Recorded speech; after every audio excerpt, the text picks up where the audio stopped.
Here's a question for you. It'll sound like a riddle, but there's a real answer to this. What does the first African-American registered nurse in Mecklenburg County, the statue of Dr. King in uptown Charlotte, and the Roosevelt dime all have in common?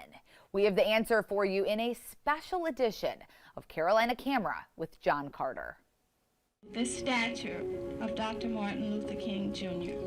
A sizable crowd was on hand when the Martin Luther King Jr. statue was unveiled at Charlotte's Marshall Park on April 5, 1980.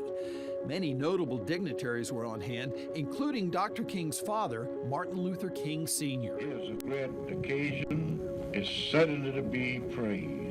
Also on hand was internationally known artist Dr. Selma Burke, who at 79 years old sculpted the statue of Dr. King, her latest work in an incredible career that spanned decades. Selma Burke at work in her New York studio on a bust to be finished in bronze. She'd studied art in Paris with some of the world's greatest sculptors, including Matisse. She founded 2 art schools in the Northeast. She earned her doctorate from Columbia University. Living in New York, she was a prominent figure in the Harlem Renaissance, the cultural revival of African-American art, music, and dance. She always said, I'm a people's artist. She liked the human condition. She liked, a lot of it is figures, muscle tones, expression. And then there's this, something you may have in your pocket or your purse right now that leads to a very interesting story about Dr. Burke. You recognize this. It's the Roosevelt dime. It was 1943, and Burke was given unprecedented access to then-President Franklin Delano Roosevelt to make a sculpture of his profile to be put on a plaque that would be put on a building in Washington, D.C. This is the plaque she created. Does it remind you of anything? Well, boy, that's a can of worms. After Roosevelt died, it was decided to redesign what was then the Mercury head dime and put Roosevelt on it. And this is what the U.S. Mint came up with.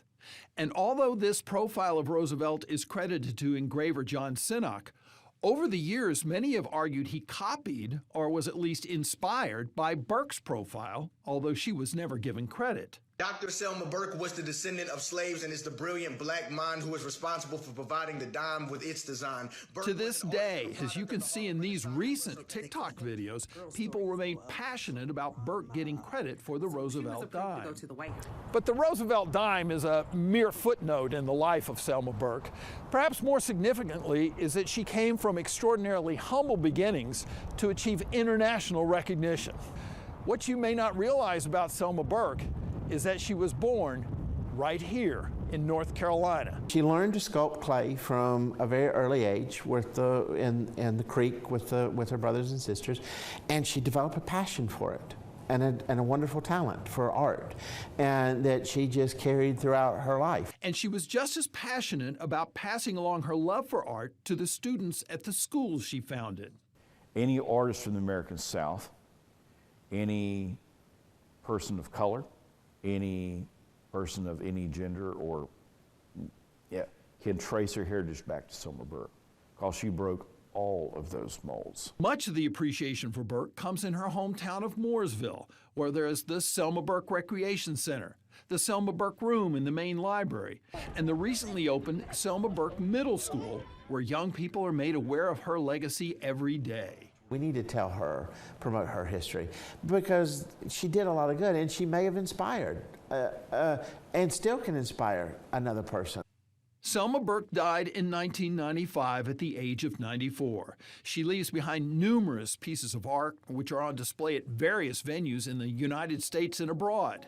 She bequeathed her personal papers and a significant collection of her works to Spelman College in Atlanta. John Carter with the WBTV Carolina Camera on your side.